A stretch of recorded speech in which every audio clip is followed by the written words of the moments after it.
The morning sun cast long shadows across the perfectly manicured gardens of Windsor Castle. Princess Charlotte walked slowly along the cobblestone path, her small hands trailing along the ancient stone walls that had witnessed centuries of royal history.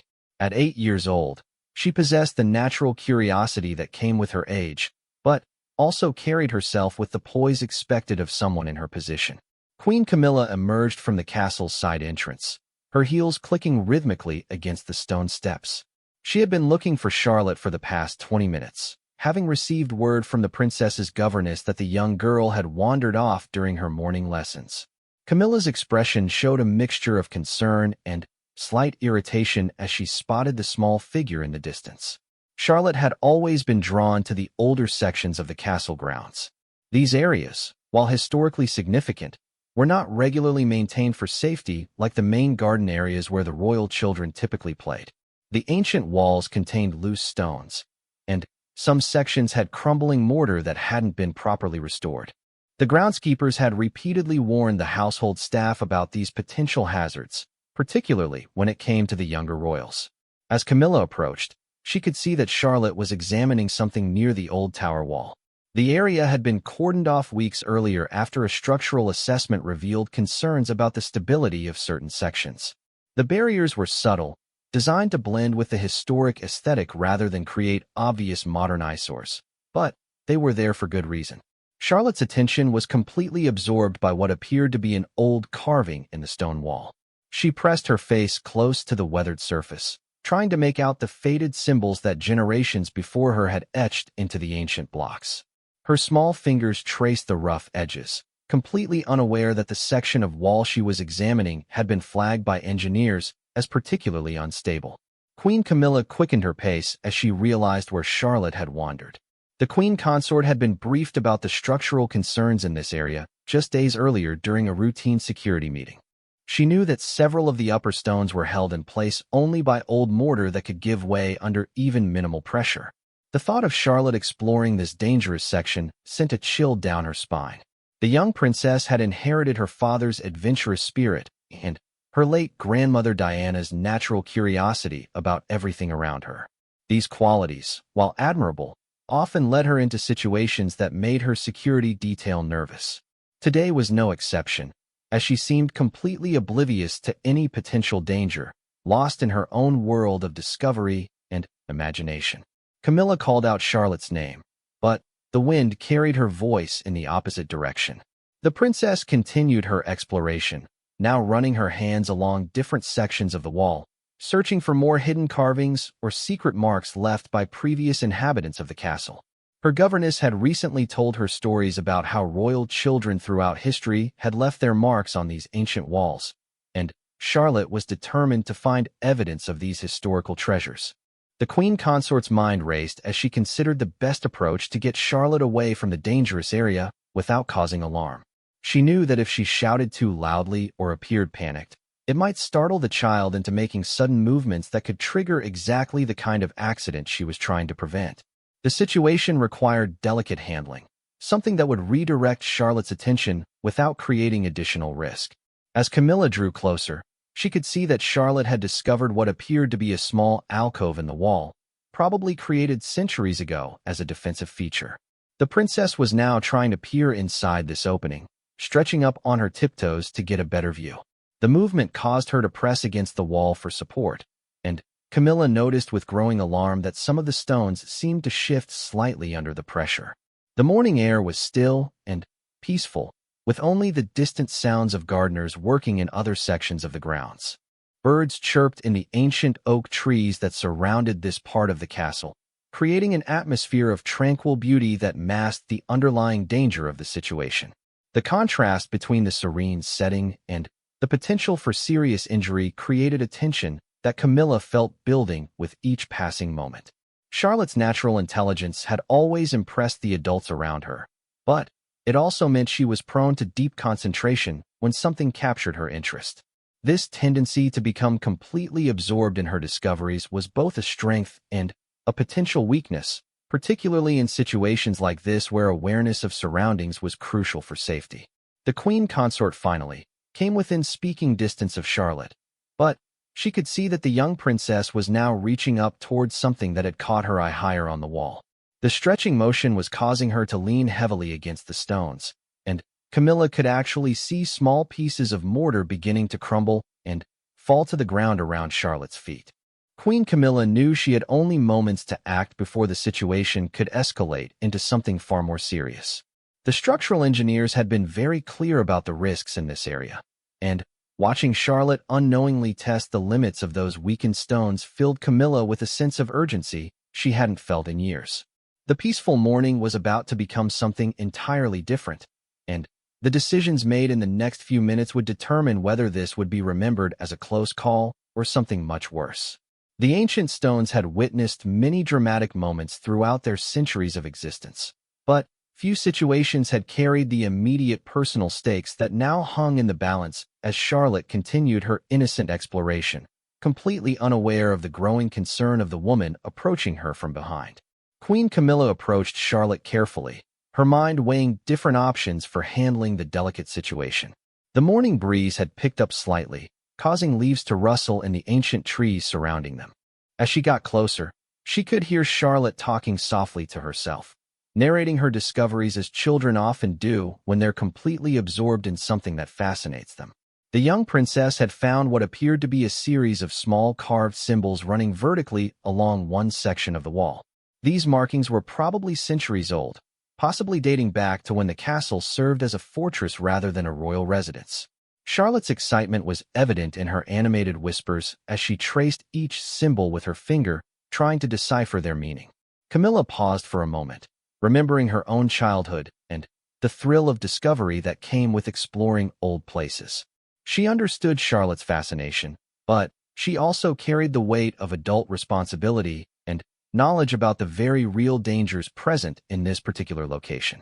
The structural report had been quite specific about the risks posed by the deteriorating mortar and loosened stones in this section. Charlotte had now found a small ledge about 4 feet up the wall, and she was attempting to climb up to get a better look at something that had caught her attention. Her small hands gripped the rough stone surfaces as she searched for footholds in the irregular wall face. The sight of the young princess beginning to climb the unstable structure sent waves of alarm through Camilla's mind. The queen consort knew she needed to act quickly, but she also faced a complex decision about how to handle the situation. She could call out sharply and demand that Charlotte come down immediately, but such a sudden command might startle the child and cause her to lose her grip or make a sudden movement that could trigger a collapse. Alternatively, she could try to approach more gradually and convince Charlotte to come down voluntarily, but this approach risked allowing the dangerous activity to continue for a longer period. As these thoughts raced through her mind, Camilla made a decision that would later be questioned by many. Instead of taking the cautious approach of either calling for help or carefully coaxing Charlotte away from the wall, she decided to use a more direct method. She believed that creating a sense of urgency would be more effective than gentle persuasion in getting Charlotte to move away from the dangerous area quickly. Camilla raised her voice and called out to Charlotte in a tone that carried both authority and apparent alarm. She told the young princess that she needed to climb higher immediately to see something very important that was just out of reach. The queen consort's reasoning was that by encouraging Charlotte to climb more quickly, she could get the child through the dangerous section faster and then direct her to a safer area of the wall where she could climb down without risk. Charlotte responded to Camilla's urgent tone by increasing her climbing efforts. The princess trusted her stepmother's judgment and believed that whatever Camilla had spotted must be truly significant. She began reaching for handholds higher up the wall, placing more weight on stones that were already compromised by decades of weathering and structural deterioration. The irony of the situation was not lost on observers who would later learn the details. In trying to speed Charlotte through what she perceived as a dangerous situation, Camilla had actually encouraged behavior that significantly increased the risk of the very accident she was trying to prevent. The queen consort's decision was made with good intentions, but it demonstrated how quickly well-meaning actions could escalate a manageable situation into something far more perilous. As Charlotte climbed higher, following Camilla's urgings, small pieces of stone and mortar began falling more frequently. The young princess was now about 6 feet off the ground, well beyond the height where a fall would likely result in serious injury. Her concentration was focused entirely on reaching whatever Camilla claimed to see, and she remained oblivious to the growing instability of the wall section she was climbing. Camilla watched with growing horror as she realized that her strategy was backfiring catastrophically. The stones that Charlotte was using for support were visibly shifting under her weight, and cracks were beginning to appear in the mortar between several of the larger blocks. What had started as a concerning but manageable situation was rapidly developing into a genuine emergency. The queen consort found herself trapped by her own decision. She could hardly reverse course now and tell Charlotte to stop climbing, as the child was already committed to reaching the higher section of the wall. Any sudden change in direction or command could cause Charlotte to panic or lose her concentration, either of which could result in an immediate fall from her current precarious position. Other staff members in the distance had begun to notice the unusual activity near the restricted wall section. A groundskeeper working about 100 yards away looked up from his tasks and saw the small figure of Princess Charlotte climbing the ancient stones. Even from his distant vantage point, he could tell that something was seriously wrong with the situation. The groundskeeper immediately began walking quickly toward the wall, but the distance was too great for him to intervene effectively in the short term. He could see Queen Camilla standing below Charlotte, apparently encouraging the child's climbing efforts, which confused him given the known dangers of that particular wall section.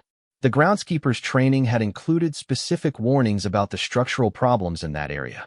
Charlotte had now reached a height of nearly 8 feet, following Camilla's continued urgings to climb higher.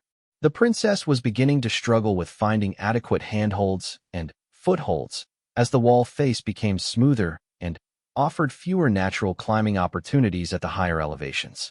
Her small hands were starting to tire from gripping the rough stone surfaces, and her movements were becoming less confident.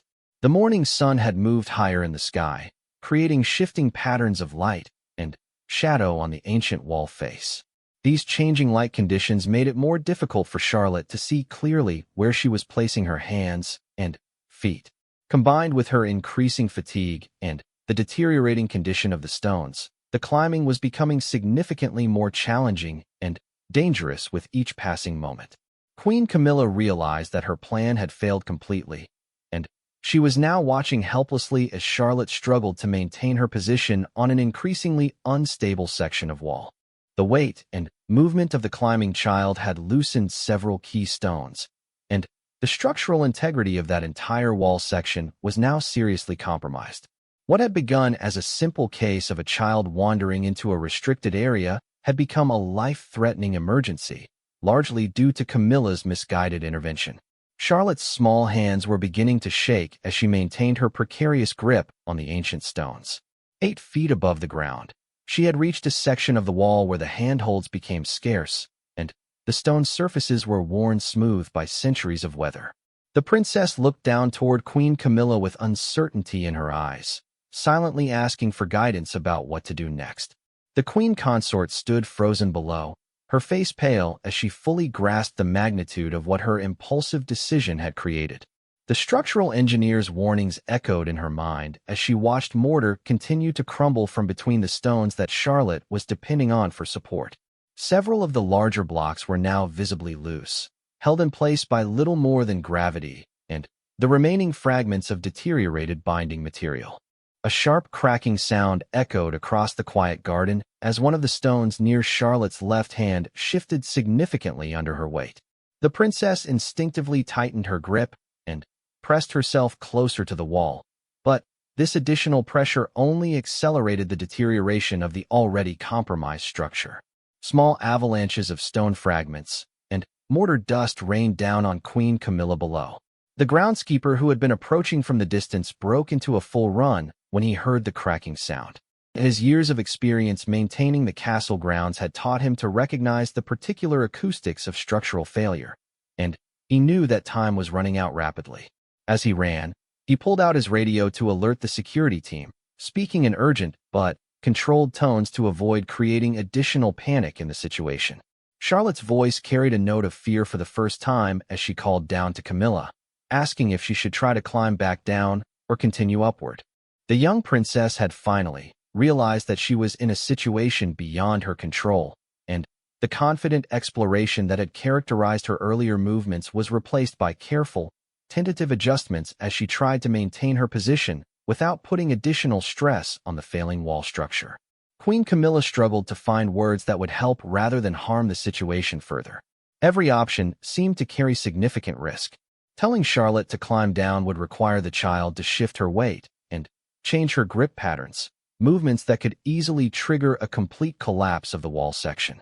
Encouraging her to continue climbing upward would take her even higher and potentially expose her to an even more dangerous fall.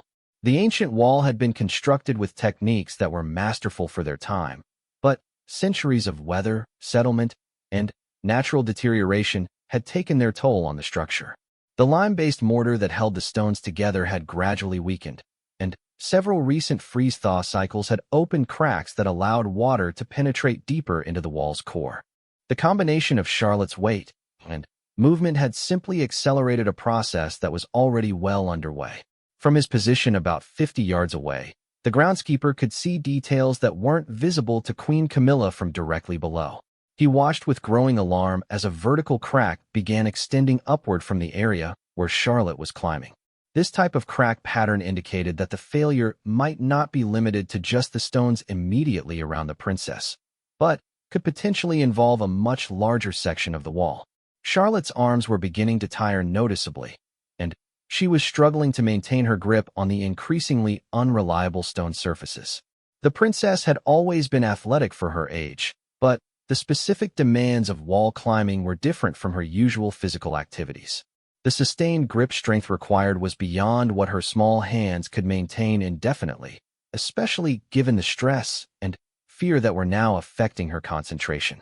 Queen Camilla finally found her voice and called up to Charlotte, trying to sound calm and reassuring while giving specific instructions. She told the princess to stay very still and avoid making any sudden movements while help was on the way. The queen consort had decided that the safest course was to keep Charlotte in her current position until professional assistance could arrive, rather than risk the movements involved in either climbing or descending. The radio chatter from the approaching groundskeeper had triggered a rapid response from the castle's security team. Within the secure communication network, word was spreading quickly about the emergency situation involving Princess Charlotte. Security personnel were being dispatched from multiple locations, and the castle's emergency protocols were being activated to ensure that appropriate resources would be available to handle whatever developed. Behind the stone walls of the castle, staff members were moving with practiced efficiency to coordinate the response to the crisis. The royal protection officers had specific training for a wide variety of emergency scenarios, including situations involving structural hazards and rescue operations.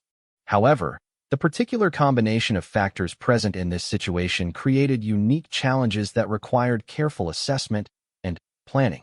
Charlotte's position on the wall was becoming increasingly unstable as the stones continued to shift under her weight.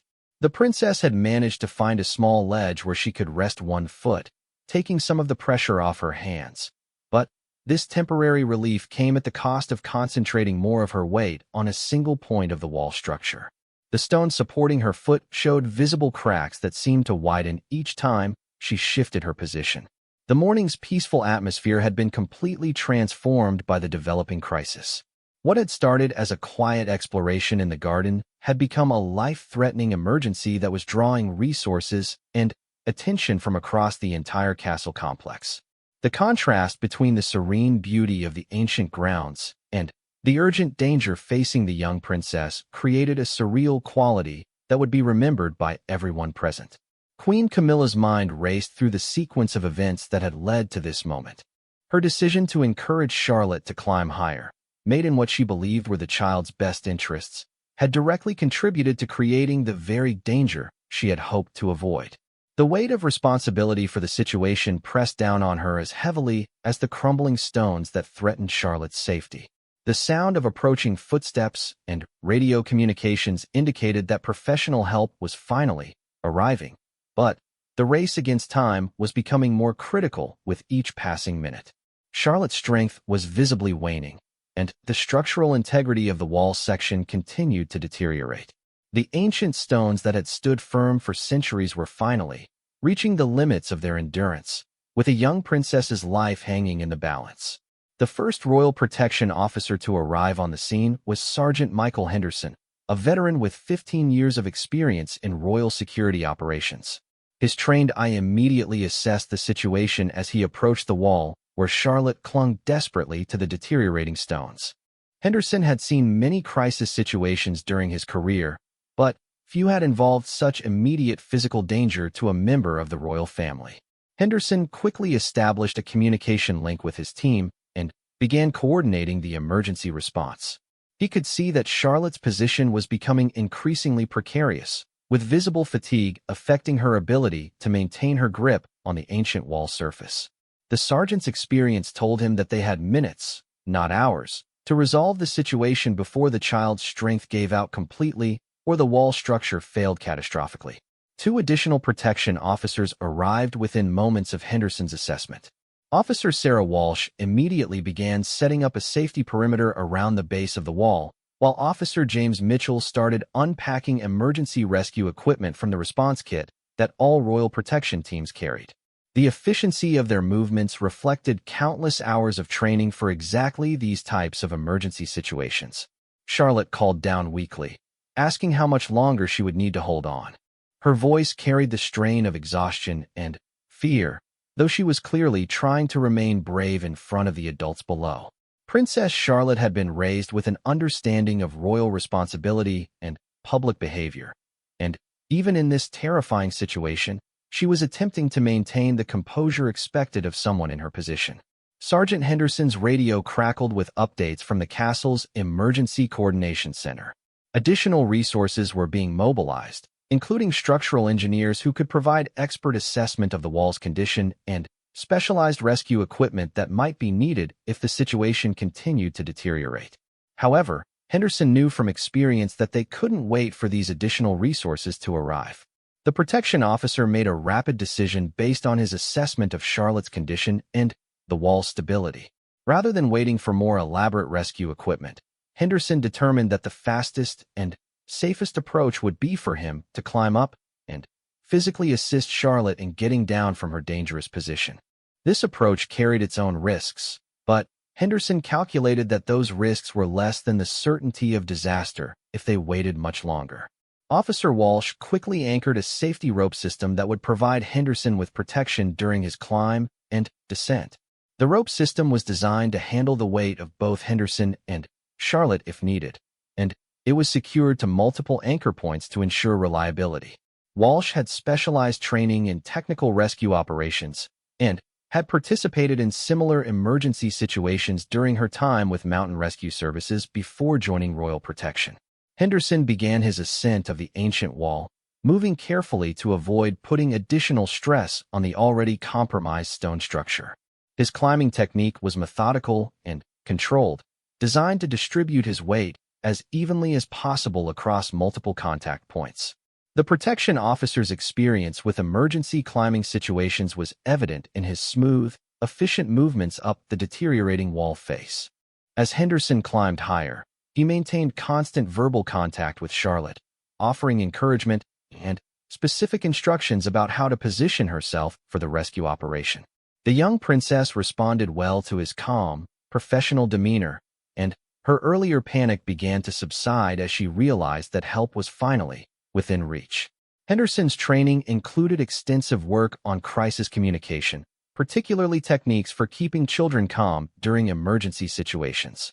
Queen Camilla watched from below as Henderson approached Charlotte's position, her relief evident but tempered by the continuing danger of the situation.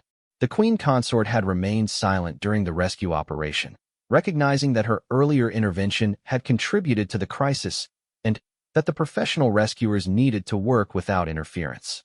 Her face showed the strain of watching the dangerous situation unfold while being unable to directly help. When Henderson reached Charlotte's level on the wall, he could see clearly how precarious her situation had become. The stones she was depending on for support showed extensive cracking, and several were loose enough to shift visibly when touched. The protection officer quickly assessed the best approach for getting both himself and Charlotte safely down without triggering a collapse of the wall section. Henderson secured Charlotte to his safety rope system using a specialized harness designed for emergency rescues involving children. The harness distributed weight safely across Charlotte's small frame while providing multiple attachment points for the rescue rope. Once Charlotte was properly secured, Henderson began the careful process of guiding both of them down the wall, using his body to shield the princess from any falling debris. The descent required precise coordination between Henderson and the ground team led by Officer Walsh. Each movement had to be calculated to avoid putting excessive stress on the deteriorating wall structure while maintaining safe control of both the rescuer and the rescued. Walsh managed the rope system from below, adjusting tension and providing guidance to ensure optimal safety throughout the descent process. As they moved down the wall, several of the stones that Charlotte had been climbing on finally gave way, crashing to the ground in a shower of ancient masonry and mortar dust. The timing of the collapse confirmed Henderson's assessment that immediate action had been necessary. If they had waited even a few more minutes for additional resources to arrive, the outcome could have been tragic rather than successful. Charlotte's feet touched solid ground after what felt like an eternity, but had actually been less than 10 minutes from the time the Royal Protection officers first arrived on scene. The young princess was shaking from exhaustion and residual fear, but she was completely uninjured by her ordeal. Medical personnel who had been summoned as part of the emergency response conducted a thorough examination to confirm that Charlotte had suffered no physical harm. The immediate area around the collapsed wall section was secured pending a complete structural assessment by engineers. The incident had revealed the extent of deterioration in the ancient wall, and immediate steps would need to be taken to prevent similar situations in the future. The historic preservation team would need to balance safety requirements with the importance of maintaining the castle's architectural heritage. Queen Camilla approached Charlotte once the medical team had completed their examination, embracing the young princess with obvious relief and emotion. The queen consort's expression showed both gratitude for Charlotte's safety and recognition of how differently the situation could have ended. The morning's events would undoubtedly lead to serious discussions about safety protocols and supervision procedures for the younger members of the royal family. Sergeant Henderson and his team received immediate commendation for their professional handling of the emergency situation. Their quick assessment, efficient coordination, and skilled execution of the rescue operation had prevented what could have been a tragedy affecting the royal family and the nation. The protection officers' training and experience had proven invaluable when faced with a genuine life-threatening emergency. As the immediate crisis subsided and normal castle operations gradually resumed, the morning's events served as a stark reminder of how quickly routine situations could develop into serious emergencies. The ancient walls of Windsor Castle had witnessed many dramatic moments throughout their long history, but few had involved such immediate danger to a young member of the royal family, or such a clear demonstration of the skill and dedication of those sworn to protect them.